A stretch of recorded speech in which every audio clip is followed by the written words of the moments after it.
ভারতের পশ্চিমবঙ্গে বিধানসভা নির্বাচনের খবর জানাতে এই মুহূর্তে কলকাতায় আছেন সহকর্মী সুব্রত আচার্য। যাচ্ছি তার কাছে। দেখুন, আজকে যে একেবারেই শেষ সময়, অর্থাৎ বিকেল ৫টার সময়, আজকের ৫টার পর থেকেই সাইলেন্স পিরিয়ড শুরু হবে। রাজনৈতিক দলগুলো ৪৫ দিন ধরে যেভাবে টানা প্রচার প্রচারণা করছেন, আজকে শেষ হবে।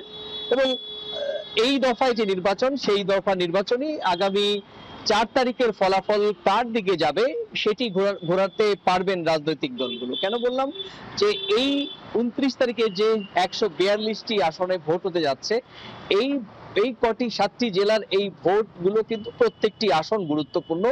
এই আসনগুলোই ফলাফলের নির্ণায়ক বলে মনে করছেন রাজনৈতিক দলের শীর্ষ নেতৃত্ব।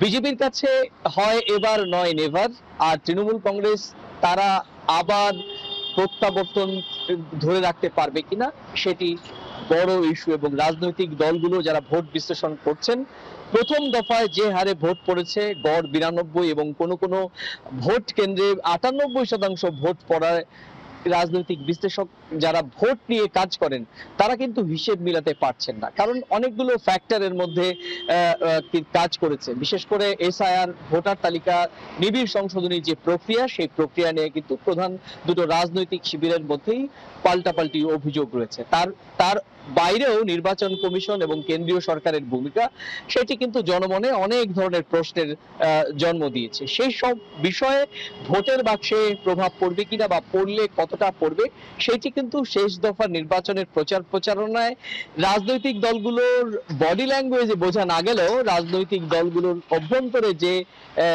পোস্টমর্টম চলছে প্রথম দফার ভোটে, সেটি কিন্তু এরকম আভাস স্পষ্ট। এবার জানিয়ে রাখি যে আজকে বিকেল ৫টা পর্যন্ত যেহেতু রাজনৈতিক দলগুলো প্রচার প্রচারণা করতে পারবে, সে কারণে আজকেও কিন্তু গতকাল আমরা দেখেছিলাম যেরকম ভাবে প্রধানমন্ত্রী নরেন্দ্র মোদী, অমিত শাহ, রাজনাথ সিং, যোগী আদিত্যনাথ, বিজেপির পক্ষে আরো যারা হাই প্রোফাইল ৩০ জন প্রচারক, মিঠুন চক্রবর্তী ছিলেন।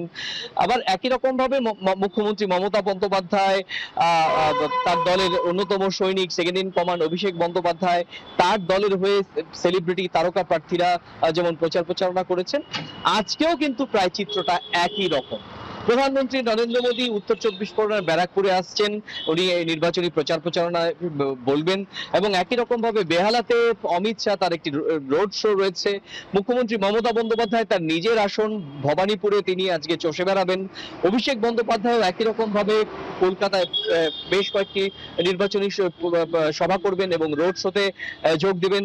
এর বাইরেও নির্বাচনের প্রচার প্রচারণায় আমরা জানি যে যেরকম ভাবে ৩০ জন হাই প্রোফাইল বিজেপির পক্ষে প্রচার করছে তারা থাকবেন, এবং একই রকম ভাবে তৃণমূলের পক্ষে যারা প্রচার করে যাচ্ছিলেন তারা থাকবেন। আপনি জানেন যে কলকাতার যে ১১টি আসন, যেটি আমি শুরুতেই বলেছিলাম যে এই দফায় যে ৭টি জেলায় ১৪২টি আসনে ভোট হচ্ছে, এই ভোটগুলোকে, এই আসনগুলো যারা নিতে পারবে, বা যারা দখলে রাখতে পারবে, পশ্চিমবঙ্গ সরকার ৪ তারিখে তাদেরই পক্ষে রায় দেবে। সে কারণেই কলকাতায় ১১টি আসন তৃণমূল কংগ্রেস ২০২১ সালে ১১টি আসনই ১১টি পেয়েছিল। হাওড়াতে তৃণমূল কংগ্রেসের অনেক ভালো ফলাফল ছিল। উত্তর এবং দক্ষিণ ২৪ পরগনা দুটোই প্রায় ৬১টি বিধানসভা আসন, এই দুটোর মধ্যে প্রায় ৮০% ভোট কিন্তু গত বছর, অর্থাৎ গেল বিধানসভা নির্বাচনে তৃণমূল কংগ্রেসের। শুধুমাত্র নদিয়া ব্যতীত এই যে কটি জেলা রয়েছে, প্রত্যেকটি জেলায় মূলত তৃণমূলের ঘাঁটি।